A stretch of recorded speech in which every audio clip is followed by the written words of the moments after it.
hard as I come. Busting in your line, cracking helmets in. I bring the pain, so what you gon' do? Stand there and just get shook out ya.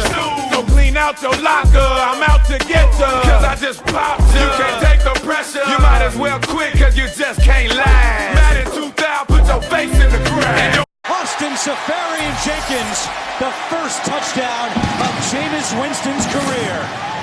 And your pride in the dirt, so put on a skirt. If you come on the field and don't wanna get hurt, just bruise and beaten, all black and blue. And it's been like that since Madden 92. What's up, everybody? We ain't doing Bucks talk today, so let me go ahead and put this backwards. We're doing NFL this time. You like how I incorporated that? Flip the hat backwards and put the NFL. No, not amused. I thought it was creative. I just made it up. Told you I don't do scripts. I do everything on the fly. So, let's go on what happened today in the league. And I'm just going to go down the road. I'm going to touch on it briefly. And we're just going to go from there. If I start rambling, you stop me. Or I'll stop myself. Let's go with the Denver and Kansas City. I picked Denver to win anyway, just because I don't know. It's just something about division rivalries are always hard to take, just like the Bucks and the Saints. Even though the Saints have mostly won since 2011, but we'll just go with division. Just somehow, some way, it seems that the Broncos always have the Chiefs' number, and there's nothing they can really do about it. It just happens, even though the Chiefs got one of my favorite players, Justin Houston, a sack machine, and Tamba Ali. But I don't know, it's just something about the Broncos pulling away. Maybe it's just because Peyton Manning's there. Maybe I'll have a different opinion when all that changes. But that was a crazy ending with the fumble at the end because Jamal Charles has he put jelly on his hand instead of putting peanut butter. He couldn't hold on to the ball at any time, and just kept dropping everything. Buffalo and New England. Now y'all know how I feel about New England. I'm not gonna go into it. I told y'all this story. Just go back and watch about how I used to feel about New England. I was expecting Buffalo to come away with an upset. Almost did. They ended up losing 32-40. It was a good game. I think Tyrod Taylor is the real deal for Buffalo. I really think so. I really think Tyrod Taylor's going to do something with them. I'm glad Rex Ryan got him. I'm glad he's a Virginia Tech guy that ran like a option style offense in Virginia Tech, and he's getting a chance to play, much like Troy Smith from Ohio State. I think that whole Ravens story might have been different when Troy Smith was supposed to start. He got sick that game. Joe Flacco was just drafted from UD, Delaware, and he came in and played, and I think the rest was history. Troy Smith got a little stint with the 49ers, and that was pretty much it for him. But I'm glad Tyrod Taylor's actually playing and getting a chance to play. Good for him. Houston and Carolina. Now, I really didn't get to see much of that game. From what the score was 24-17 Carolina. And I believe that puts them and the Falcons, I think, 2-0 in the divisions. Us at 1-1, and the Saints at 0-2. It's a good division win. Bucks go on to play Houston next week. I believe Houston's won. No, they're 0-2 as well. I believe. I don't think they won last week. If I'm wrong, just correct me, or I'll check it out later. I think they haven't won. I think they're 0-2 going against us. Hopefully, we can come out 2-1. But I'm not talking about the Bucks right now. I'm going on about other teams. Arizona and Chicago. Now, I've said, I don't think I've said it on here, but I've said that Arizona was a sleeper team, and scoring 48 points in week 2 is insane in the membrane. 48-23 is the score, I believe. Yeah, 48-23. Larry Fitz coming away with 3 touchdown passes in that game. He ain't a deep threat anymore. He's more of that possession guy, but that's what it is. I know fantasy owners are like, yeah, baby, if you played him or you had him as your flex player. San Diego and Cincinnati. It's a big win for Cincinnati. Cincinnati had to come away with this win since Chargers on a little hot streak from last week, being down early to the Lions and then coming back to beat them. But a good win out there in Cincy. Andy Dalton played pretty good. Defense played all right. I think the Chargers will bounce back though. Chargers are like kind of like a rocky team. They're kind of like a roller coaster almost a little bit. Oh my God, this one. Cleveland and Tennessee. Mariota versus Johnny the Money Manziel. Little Leota, little Steven Leota.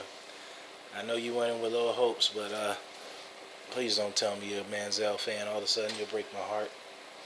What the hell was that? You don't tell me you're a Manziel fan. You'll break my heart. But hey, man, your team won. They beat Mariota. Mariota looked like a rookie this week and was looking like an all-star last week. And vice versa for Winston. It was a flip-flop. Again, too early to say. A lot of football to go. Have their whole careers or whatever till they get cut or however that works out to say what the end result was. But it was a good win for Cleveland, 28-14. And I think that, they were at home. You got Minnesota and Detroit. Detroit is 0-2. They look like a team on the rise. And Minnesota had that terrible defeat to the 49ers. To me, it was terrible. You couldn't really move the ball. It wasn't stopping much. I think last week Carlos Hyde had more rushing yards than Kaepernick had passing. Carlos Hyde had 168. Kaepernick had 163. How I know these stats off the top of my head, don't ask me. But I believe that's it. Quote me if I'm wrong. I'll correct it. We talked about the Bucks and the Saints. Well, we talked about that before. Big win for us. Winston bouncing back. We won on the road. We can't find a way to win at home. But we won, and we won away. And the Saints look like they're in a down spiral with the career. Then it started with getting rid of Jimmy Graham. But you are emerging, some decent running backs with Curry Robinson and Mark Ingram and C.J. Spiller. Even though Robinson and Spiller, not Robinson, Spiller and Mark Ingram didn't really do much and kind of sat in the backseat to Curry Robinson in the second half, which he had kind of, a pretty decent game on. So I think he does every time we play him. But he's a pretty decent back. As what's probably going to happen is going to go to another team and become a feature back somewhere, if not New Orleans. Atlanta and New York. I think New York's 0-2 now. Atlanta's 2-0. Atlanta and Julio Jones is rolling. Atlanta came away with that victory, 24-20. Good win for them. They're a division rival. I don't want them to get too far ahead of us being undefeated. Hopefully get taken out next week. Then you got Pittsburgh and the 49ers. Remember I just said earlier about the the 49ers, Kaepernick only having 163 yards passing, but he's supposed to be a franchise QB, getting that $100 million and all that stuff, or was it 100, something like that, his contract. I don't get into speculations and all that, but he got paid pretty much, and he got to play like it. I know my cousin says a win's a win, but you got to think all that money went to him, but he's not really playing at that level. Feel what I'm saying? And your offense is shaky, but you're the captain of the offense. And they got beat by Pittsburgh 43-18. It was the Antonio Brown and the Big Ben Roethlisberger playing pitch and catch all game. That's kind of rough to watch, especially if you're a Niner fan. It's pretty bad. Talking about Washington and St. Louis. St. Louis losing that game after being on a high horse after beating Seattle last week and coming in and dropping an egg to Washington 24-10. It was ugly. You made Washington's D look like they was nasty. Kirk Cousins made some moves, and I don't know, you just started some buzz with Washington on a game that you probably should have won, and probably didn't help, the whole Nick Foles trade if you can't beat Washington. I don't know, like I said, it's not what you do in the first half of the season, what you do in the second half. Jacksonville played good versus Miami. Tannehill's looked good. Jacksonville's done his thing. I think that, Jacksonville's starting to make strides in the right direction. They've been bad for so long, so stuff doesn't really going to change, between night and day all the time. You got to wait for stuff to play out and, finish the story. The story's not finished. You got Oakland and Baltimore. And I believe Baltimore is 0-2. Yeah, because Denver beat them last week. Baltimore is 0-2, and Oakland got to win 37-33 over Baltimore. I always root for Baltimore because they got little Steve Smith on there. He's a good receiver. And, I like to see the rise of Derek Carr and Amari Cooper, Roll Tide boy. you know, I think Oakland's got a lot of weapons and they can do some things. So hopefully, you know, they keep it rolling because the people out in Oakland, you know, need something to cheer. Hopefully the team stays out in Oakland and doesn't go out to LA, but we'll see what happens. That story's been yet to tell. Everybody's, you know, guessing who's going where. Like some people think the Rams are going, some people the Jags should go, but we'll see what happens. Now it's Philly and Dallas. Y'all know how I feel about Philly, all those that know me. And I dislike Dallas because of Jerry Jones. He thinks he knows it all. It was bittersweet. I didn't think it was possible for me to win on both scales. Philly lost. They played terrible. And they're questioning all his moves. Chip Kelly's moves for these Oregon guys are guys that are Kelly guys. Like the Deshaun Jackson departure and the Sean McCoy trade for Kiko Alonso. People are starting to question. I know Howard Eskin's going off crazy right now. I wish I had the radio station to listen to it, but whatever, it is what it is. And when I say I won on both scales, Dallas beat the Eagles, so the Eagles lost. Their offense is getting exposed, and Dallas lost Dez Bryant, and they lost Tony Romo to another clavicle injury or whatever you want to call it, collarbone. So that's why I said we won on both scales. And guess what? We played both teams. Especially on the part of Dallas, losing their quarterback and their star receiver. Got chances to win these games. We got chances to make the playoffs. That's the way I'm looking at it. I'm looking at it on a broad scale. Again, I tell you, I ramble. And let's talk about the Seattle and Green Bay game, where Green Bay come away with a 27-10 victory over Seattle Seahawks.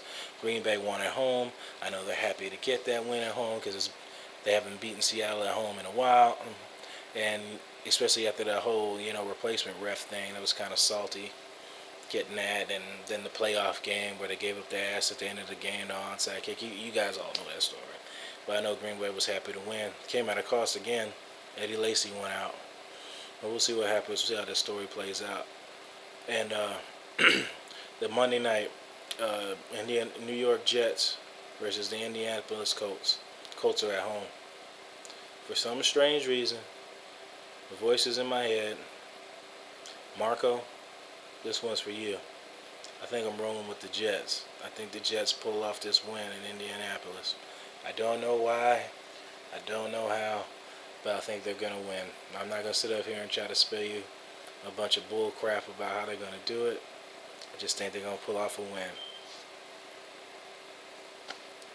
There it is. I think the Colts are. The Colts are going to drop an egg. They're going to lose to the Jets. And when after Monday night's game, I'll come back here. We can do Monday night. You guys wait for me. I'll post another video going on about my picks for the upcoming week for Thursday and the Sunday games, and we'll go from there. And I'll keep doing it. And you guys give me your thoughts and your ideas, and if you got any other topics you want to talk about. But thank you guys for listening. You guys are always great. Thank you for the comments and stuff that you do for me to get better. And y'all be safe.